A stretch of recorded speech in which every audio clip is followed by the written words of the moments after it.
नमस्कार, मैं हूं मनोहर सिंह राजपूत और आप देख रहे हैं ढिंढोरा 24। खबरों में हम बात करेंगे पॉलिटिकल मुद्दे को लेकर, लेकिन इससे पहले आप हमारे चैनल को लाइक और सब्सक्राइब कर दीजिए ताकि आप हर खबर से अपडेट रहें। जैसा कि आप सभी जानते हैं कि छत्तीसगढ़ में विधानसभा चुनाव होने वाले हैं और विधानसभा चुनाव को लेकर कांग्रेस के टिकट पर काफ़ी देर तक, काफ़ी दिनों तक लोगों का इंतजार था। आखिरकार कांग्रेस की तीसरी सूची जारी हुई और उसमें से महासमुंद सीट से मौजूदा विधायक व संसदीय सचिव के टिकट को काटते हुए जिला कांग्रेस कमेटी की जो वर्तमान अध्यक्ष है डॉक्टर रश्मि चंद्राकर, उनको इस बार जिम्मेदारी सौंपी गई है। तो हम सीधा उनसे बात करेंगे, उनके पॉलिटिकल करियर को लेकर बात करेंगे, उनके अब तक की राजनीति को लेकर बात करेंगे। तो हम सीधा बात करते हैं। हमारे साथ डॉक्टर रश्मि चंद्राकर मौजूद है। पहले तो स्वागत है आपका हमारे चैनल पर। नमस्कार। तो सबसे पहले आपसे ये जानना चाहेंगे कि भाई अब आपको जिम्मेदारी दी गई है, विधानसभा चुनाव आप ही के नेतृत्व में लड़ा जाना था और आप ही प्रत्याशी हैं, क्या कहना चाहेंगे? देखिए, मुझे जिला कांग्रेस कमेटी का कमान मुझे दिया गया था और जिला कांग्रेस कमेटी के कमान के तहत मैंने जिला कांग्रेस कमेटी में बहुत अच्छा कार्य करने का प्रयास किया। सभी का साथ, सभी का सहयोग मुझे प्राप्त हुआ और उसके बदौलत जिला कांग्रेस कमेटी में हमेशा महासमुंद पहले, दूसरे, तीसरे, चौथे नंबर पर हमेशा अपने कार्य पूरे छत्तीसगढ़ में रही है। और वही मेरा कार्य का जो भी रहा होगा, ये पार्टी हाईकमान ने देखा, शायद मेरे मेहनत को देखा या मेरे कार्यों को देखा।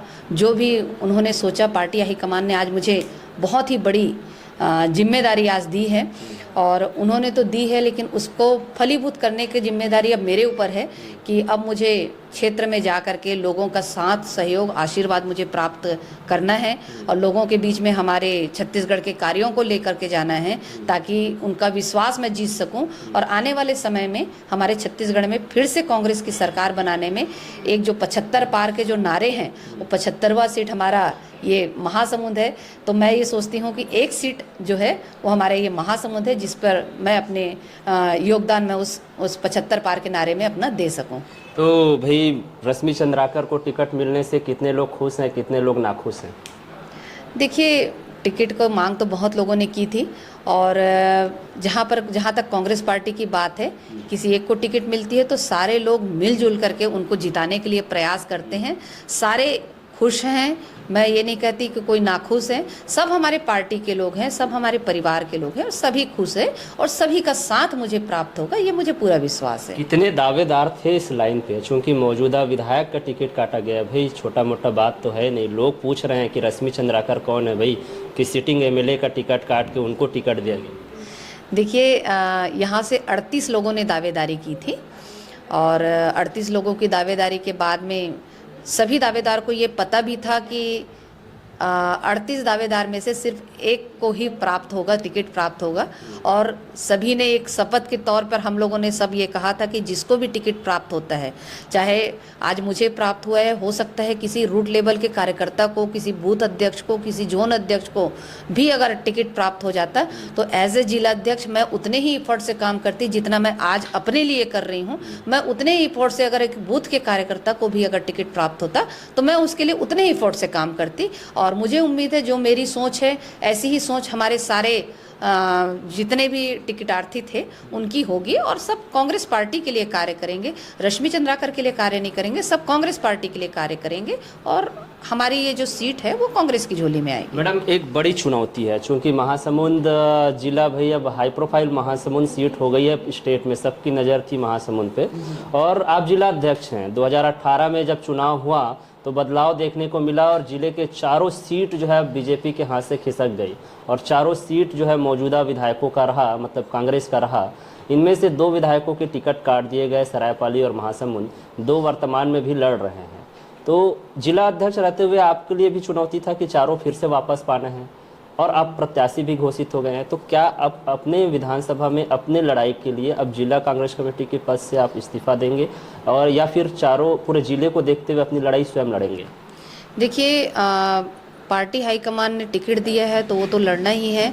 हमने मांग भी की थी, हमने अपनी इच्छा भी जाहिर की थी और पार्टी हाईकमान ने हम पर विश्वास जताया है और किसी का टिकट काटना या किसी को टिकट देना ये जिला कांग्रेस कमेटी या किसी कार्यकर्ता की बात नहीं होती है। हम पार्टी हाईकमान की बात मानते हैं और उनके जो भी निर्देश हैं उनका फॉलो करते हैं।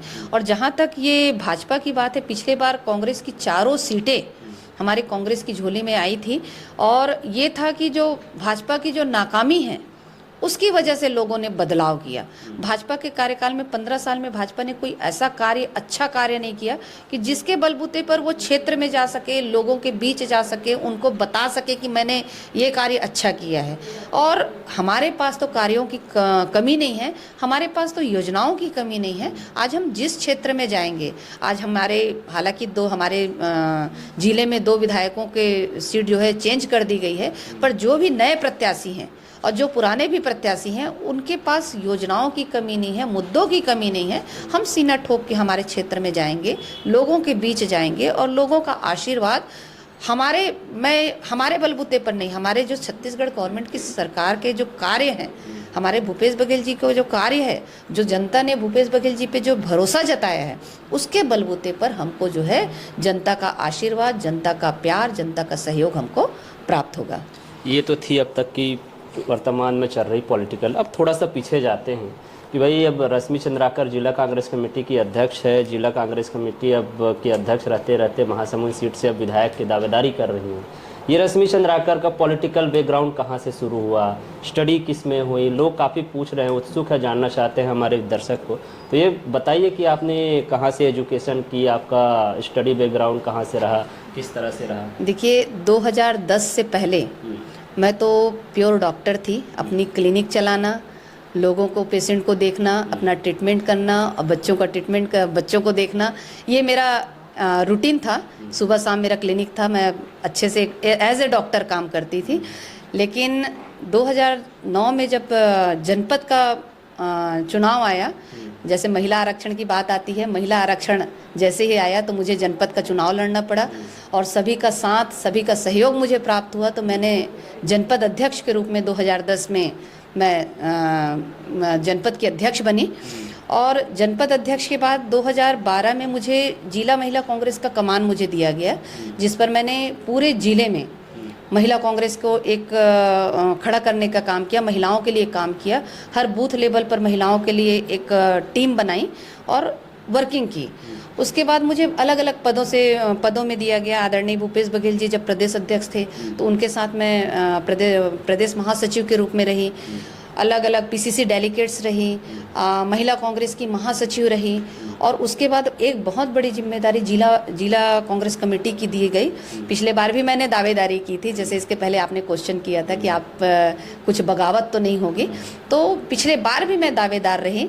लेकिन आदरणीय विनोद सेवनलाल चंद्राकर जी को प्रत्याशी बनाया गया, और मैंने अपना पूरा सहयोग और जो मुझसे बन सकता था मैंने पूरा सहयोग उनके लिए किया। और बस उसके बाद से जिला कांग्रेस कमेटी का आज लगभग 3.5 साल मुझे हो गए। चारों विधानसभा में सभी का सहयोग भी मुझे प्राप्त हुआ। चारों हमारे विधायक हमारे सिटिंग एमएलए थे, और सबका सहयोग मुझे प्राप्त हुआ, और सारे सहयोग से मैंने जिला कांग्रेस कमेटी में एक अलग पहचान छत्तीसगढ़ में हमारी बनी, जिसमें महासमुंद का कोई भी वर्क हमको दिया जाता था तो हम पहले, दूसरे, तीसरे या चौथे नंबर पर ही रहे हम लोग। और वर्किंग अकेले के बस की बात मेरी नहीं थी, मेरे अकेले की बस की बात कोई नहीं है। इसमें सारे हमारे ब्लॉक अध्यक्षों का सहयोग मिला, सारे विधायकों का सहयोग मिला, सारे कार्यकर्ताओं का सहयोग मिला, और सबके सहयोग से जैसे सदस्यता अभियान हमारा चला। सदस्यता अभियान अकेले मैं नहीं कर सकती, मुझे रूट लेवल के लोगों तक पहुंच करके उनसे सहयोग मांग करके, विधायकों से सहयोग मांग करके हमने कार्य बहुत अच्छा किया। मतलब एक टीम वर्क, एक यूनिटी काम की। लेकिन अच्छा, एक चीज़ और जानना चाहें कि भाई राजनीति 2010 से आप पहले डॉक्टर थी 2010 तक, ऐसी कौन सी बात हो गई कि डॉक्टरी को फील्ड को छोड़ के आपको जो है मतलब पॉलिटिकल कैरियर याद आ गई कि नहीं मुझे राजनीति में जाना चाहिए? ऐसी कौन सी बात हो गई थी? और राजनीति में जब आपने कदम रखा तो राजनीति का राज जो है वो आपको किसने सिखाया? राजनीति कर रहा कहना चाहिए, ये इच्छा तो मेरे आदरणीय ससुर जी श्री दाऊलाल चंद्राकर जी की इच्छा थी। जैसे ही महिला आरक्षण आया, महिला आरक्षण में ससुर जी मेरे जनपद के सदस्य रहे, मंडी के सदस्य रहे, और उनका पिछले 30 सालों से वो राजनीति में रहे। और राजनीति के बाद में उनकी एक इच्छा जो थी कि हाँ जनपद अध्यक्ष मुझे बनना था, उस समय कुछ कारणवश नहीं बन पाए। तो जैसे ही जनपद में महिला का आरक्षण आया तो उन्होंने एक इच्छा जाहिर की कि मेरी बहू को बनना चाहिए। उस समय मुझे राजनीति से ज़्यादा लगाव नहीं था, लेकिन ये है कि बड़ों की जो इच्छा रहती तो है। आपने पूछा नहीं मैं डॉक्टर ही ठीक हूँ, राजनीति में क्यों? अब देखिए, कई चीज़ें ये रहता है कि उनके बातों को सहस्त्र स्वीकार करना चाहिए। यही कारण है कि आज विधायक का टिकट मिल गया। ये भी कह सकते हैं। और मुझे मेरे परिवार का बहुत ही ज़्यादा सहयोग मिला है, क्योंकि मैं जब जनपद अध्यक्ष बनी तो मेरा बेटा तो उस समय जन्म ही नहीं लिया था। मेरे बेटे का जन्म मेरे जनपद अध्यक्ष के बाद का है। और मेरी सासू माँ ने, परिवार ने, हस्बैंड ने, डॉक्टर विजय चंद्राकर जी ने बहुत बहुत ज़्यादा मुझे सपोर्ट किया। और उसका बदौलत आज मैं जहाँ पर भी रही, राजनीति में मुझे भरपूर समय उन लोगों ने दिया कि आप भरपूर राजनीति करिए। और उसके बदौलत आज मैं क्षेत्र में सक्रिय रही। और मेरी जनता, सबसे बड़ा श्रेय अगर मैं देती हूँ कि अभी जो है वो सर्वे हुए हैं, और सर्वे के बदौलत पर बहुत सारे टिकट हम लोग को सर्वे की बदौलत मिले हैं। हमारे हाईकमान ने देखा है उन कार्यों को, उसके बदौलत मिला है। तो मेरी ये जो जनता है, महासमुंद की जनता, जिनका प्यार, क्योंकि सर्वे अगर हो रहा है तो महासमुंद की जनता ही सर्वे में उनको उत्तर देगी। तो महासमुंद की जनता ने जो भी प्यार, आशीर्वाद और अपनी बातों से जो भी कहा होगा, तो उनके बदौलत मुझे आज ये सम्मान मुझे प्राप्त हुआ है। अब मेरी बारी है कि आज जनता मुझे, अगर 17 तारीख तक जनता की बारी है कि वो मुझे आशीर्वाद देंगे। और उसके बाद में जैसे ही 3 तारीख के बाद, 3 दिसंबर को जैसे ही रिज़ल्ट आता है, मैं अगर यहाँ की विधायक बनती हूँ तो सारे महासमुंद की जनता की जिम्मेदारी मेरी स्वयं की होती है कि मैं उनके लिए कार्य करूँ, उनके विश्वास पर खरा उतरूँ। ये बड़ी बात है। लेकिन आप परिवार के बारे में जानना चाहेंगे कि आपके तो पॉलिटिकल करियर की शुरुआत हो गई, आपके तमाम टीम वर्क की बातें हो गई। परिवार में आपके कौन कौन हैं, कौन कौन से सदस्य हैं आपको जो सपोर्ट करते हैं? कई लोग बोलते हैं ना भाई, परिवार में राजनीति में जाना मतलब महिलाओं के लिए, अरे छोड़ो ना, कहाँ तुम राजनीति करोगी, 10 साल से राजनीति कर ली हो, क्या किए हो, ये तमाम बातें होती हैं। तो कहीं पर लगा आपको कि अरे यार राजनीति छोड़ देना चाहिए?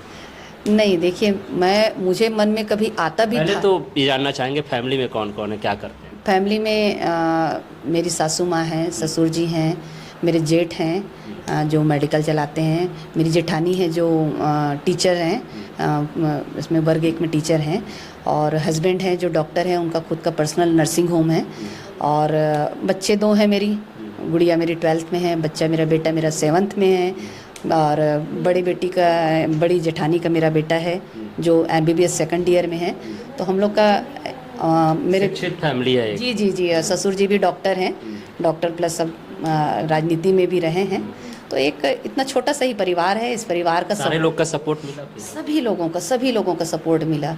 अगर मैं बाहर जा रही हूँ और सासू माँ कहती कि मैं तुम्हारे बच्चे को नहीं रखूँगी, तो शायद मैं राजनीति नहीं कर पाती। अगर मैं बाहर जा रही हूँ, अगर सासू माँ कहती कि बेटा तुमको खाना बनाना है, तुमको खाना देना है, या तुमको सेवा करना है, तो शायद मैं राजनीति नहीं कर पाती।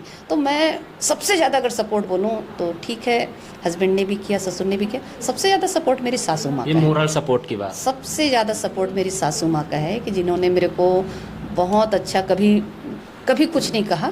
और कभी कभी मुझे रात तक आने में भी, कभी कभी कार्यक्रम में लेट हो जाते थे तो रात हो जाती थी, तो कभी किसी ने नहीं बोला कि तुम क्यों लेट आई हो या इतना रात तक क्यों रहती हो, कभी किसी ने नहीं। सब ने मुझे सपोर्ट किया और हर कार्य में आगे बढ़ाने का कार्य किया है।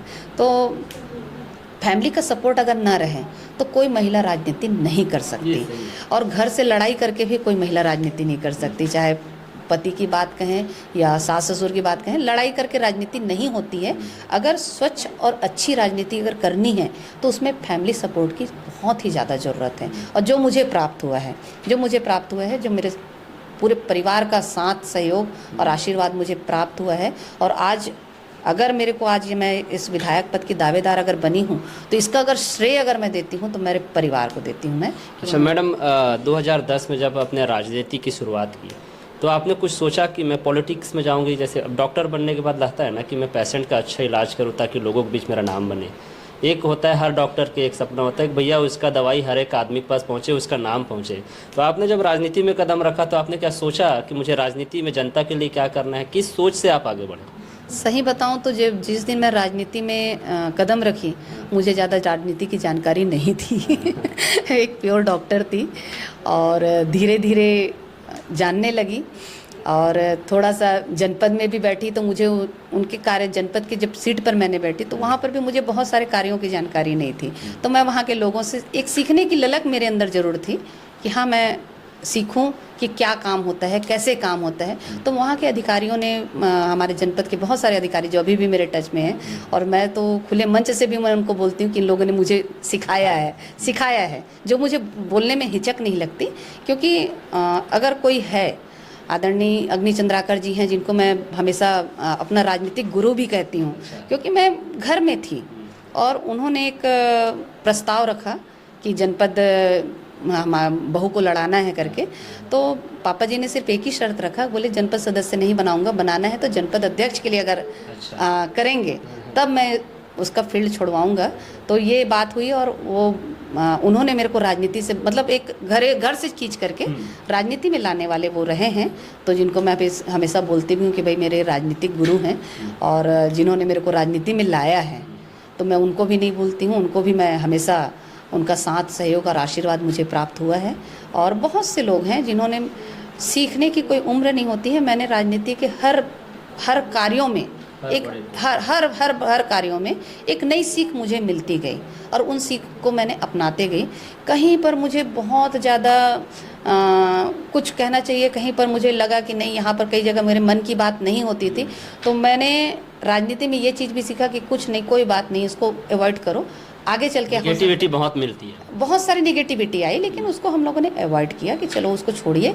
और शायद वो नेगेटिविटी को छोड़ने का ही मेरा परिणाम है कि आज मुझे सारी पॉजिटिविटी में मेरे पास है नेगेटिविटी नहीं है। तो इन 13 सालों में, अब चूंकि 2010 से 2023 13 सालों में, अब चलिए सरकार की तो योजना घोषणा पत्र आ जाएगी, फिर से कहीं कर्ज माफ़ी ना हो, फिर धान खरीदी के बाद, ये तो सरकार के मुद्दे हैं जो स्टेट लेवल पे होते हैं। महासमुंद के लिए क्या मुद्दा होगा? महासमुंद की जनता जो आप 13 साल से उनको देख रहे हैं, अब उनके लिए क्या करना चाहेंगे आप? देखिए, महासमुंद की जनता अभी कांग्रेस की सरकार आने से ही खुश है। महासमुंद का विकास अभी जो हुआ है, चाहे आप ओवरब्रिज की बात ले लो, चाहे लाइटिंग की बात ले लो, चाहे अभी नगर निगम की बात ले लें, कई जगह नगर तहसील की बात ले लें, तो ये जो विकास हुआ है, अपना कृषि महाविद्यालय की बात ले लें, मेडिकल कॉलेज की बात ले लें, तो ये विकास जो है वो लोगों के बीच दिख रहा है। सड़कें बन गई हैं, ये जो शहर है वो कस्बा जो था वो अब शहर लगने लगा है, 5 साल में ही दिखने लगा है।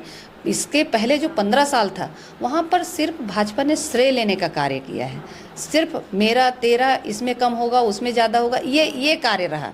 लेकिन ये जो 5 साल के कार्यकाल में विकास दिखा है, हमारे विधायक आदरणीय विनोद सेवालाल चंद्राकर जी ने एक बहुत जगह ये कहना भी उचित है कि उन्होंने कई जगह से जो दूसरे विधानसभा में जा रहा था उसको भी खींच के कई जगह से अपने यहाँ पर भी लाए, और ला करके उन्होंने यहाँ महासमुंद में सौगात के रूप में दिया है। तो ऐसे सौगात, बहुत सारे सौगात हमको प्राप्त हुए हैं और महासमुंद की विकास रही है। लेकिन हाँ, मुझे अगर जिम्मेदारी मिलती है तो सबसे पहले तो जनता जनार्दन का आशीर्वाद अगर प्राप्त होता है तो जनता जनार्दन की सबसे पहले तो जो भी समस्याएं हैं उनको अपर लेवल तक ले जा करके उनकी समस्याओं का हल करना, ये तो मेरी पहली प्राथमिकता रहेगी। क्योंकि बहुत सारी छोटी छोटी समस्याएं रहती हैं, अगर वो हल नहीं हो पाता है तो बहुत बड़ी हो जाती हैं। लेकिन छोटी छोटी समस्याएं हैं जिसको अगर हम लोग थोड़ा सा भी, अगर हम लोग सीढ़ी का काम कर दें, क्योंकि जनता है और कार्य करने वाला है, इनके बीच में अगर सीढ़ी अगर हम ना बने। आपको क्या लगता है महासमुंद में स्वास्थ्य, शिक्षा, सिंचाई या फिर इंफ्रास्ट्रक्चर के नाम पे क्या कमी रह गई है जिसको आप अपने, यदि विधायक चुन के आते हैं तो उनको पूरा करना चाहिए? देखिए, स्वास्थ्य के लेवल पर तो बहुत ही ज़्यादा हमारा कार्य हुआ है। कमी की बात कर रहा हूँ, क्या कमी रह गई है? कमी ऐसा मुझे कुछ दिखता नहीं है, कमी ऐसा मुझे कुछ नहीं दिखता, क्योंकि कोरोना काल में भी हमारी जगह पर बहुत ही अच्छा मैनेजमेंट रहा है, तो कोई ऐसी कमी दिखती नहीं है। मेडिकल कॉलेज चल रहे हैं, नया है, कुछ जगह पे कमी आते जाती है, हम लोग जो भी कमियां आते जा रही धीरे धीरे उसको पूरा करने की कोशिश करते हैं। शिक्षा के क्षेत्र में है, लगता है आत्मानंद के अलावा भी तमाम स्कूलों में तो भैया अभी तालेबंदी हो रही थी। हाँ, इसके लिए थोड़ा सा प्रयास हम लोग अपर लेवल पर करेंगे कि कहीं कहीं पर शिक्षकों की कमी है, और ये बात ऐसा नहीं है संज्ञान में नहीं है, संज्ञान में भी है। कुछ जगह पर जो कमी है उसको दूरी करने का बिल्कुल प्रयास करेंगे, क्योंकि बच्चों के भविष्य की बात आती है तो हम तो एक मीडिएटर के रूप में हमारे हाई कमान को अवगत कराने का कार्य हम करते रहेंगे। महासमुंद को तो सजा दिया है आप लोगों ने, लग रहा है कि महासमुंद शहर है, लेकिन छत्तीसगढ़ के बनने से पहले जो बना महासमुंद जिला वो आज भी नेशनल हाईवे पे बसा हुआ है, आज भी दुर्घटनाएं की संभावनाएं होती है, आज भी ट्रैफिक की बेतरतीब व्यवस्था नहीं है, और शहर में मतलब हर एक तरह से देखा जाए तो रंग रोगन ही काफ़ी नहीं होता। इंफ्रास्ट्रक्चर बनना, सुव्यवस्थित जगहें होना, ये तमाम चीज़ें होती हैं जो कि अभी शहर वासियों को साफ तौर पर दिखता है कि ये चीज़ें होनी चाहिए। बाईपास नहीं है जिसकी वजह से भारी वाहन लगातार यहाँ से गुजरते हैं, बस स्टैंड जो बनना था वो नहीं बन पाया। तो इस तरह की छोटी छोटी जो मूलभूत सुविधाएँ हैं वो कब मिलेगा? अब इसके लिए तो मैं यही कह सकती हूँ कि अगर मुझे जिम्मेदारी मिलती है तो मैं प्रयास करूँगी। अभी तो जिम्मेदारी मिली नहीं है, हाँ मिलनी चाहिए। आपकी बात बिल्कुल सही है कि जनता है तो जनता को मूलभूत सुविधाएं मिलनी चाहिए, मैं आपकी बात से बिल्कुल सहमत हूँ।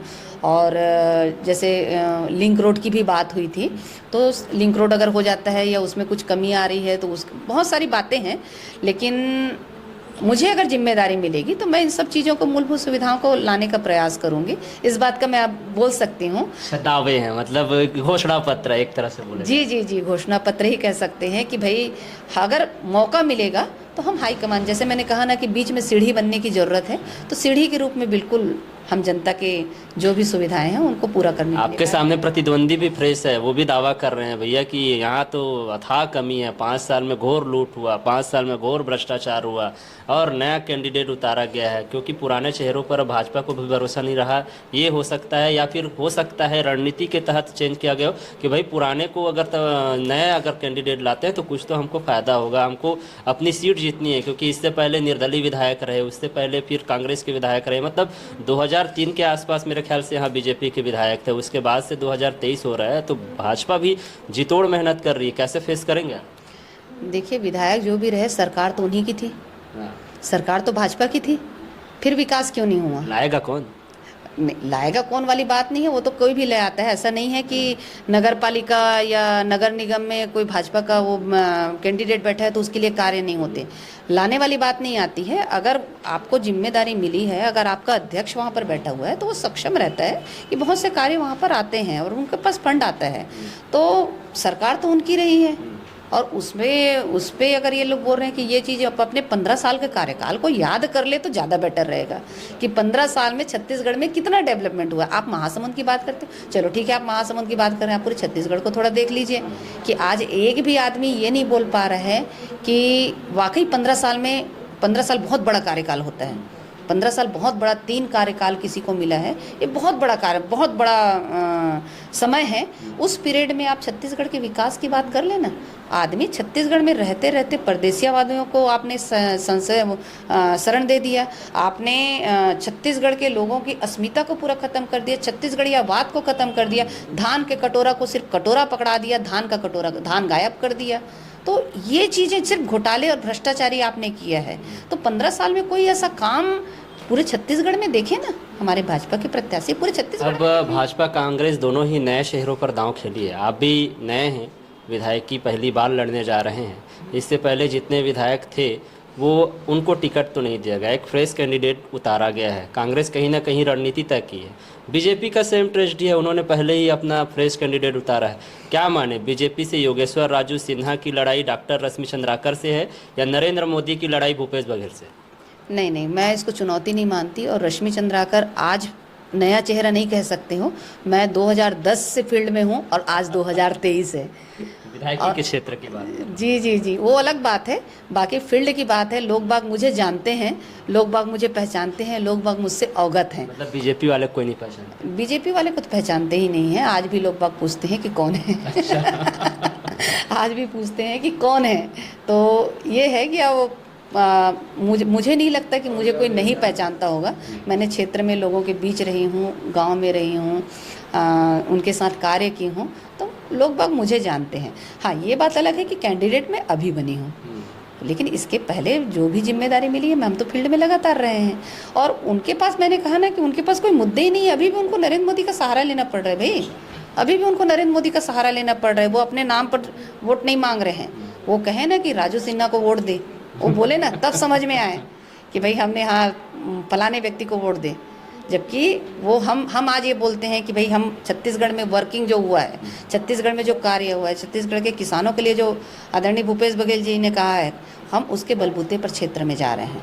लेकिन वो नहीं जा रहे हैं कि रमन सिंह ने हमारे 15 साल में क्या किया, उसके बलबूते पर वो फील्ड में नहीं जा रहे हैं। उनको फील्ड के लिए वो केंद्र सरकार की बातें बतानी पड़ रही है ना, जो यहाँ पर पता नहीं कभी कभार बिल्कुल ईद के चांद की तरह कभी कभी टपकते हैं, उनकी बातें बतानी पड़ रही है। अच्छा, एक मेरा आखिरी सवाल है मैडम, चूंकि आप अभी जिला अध्यक्ष हैं, आपने इस्तीफा नहीं दिया है।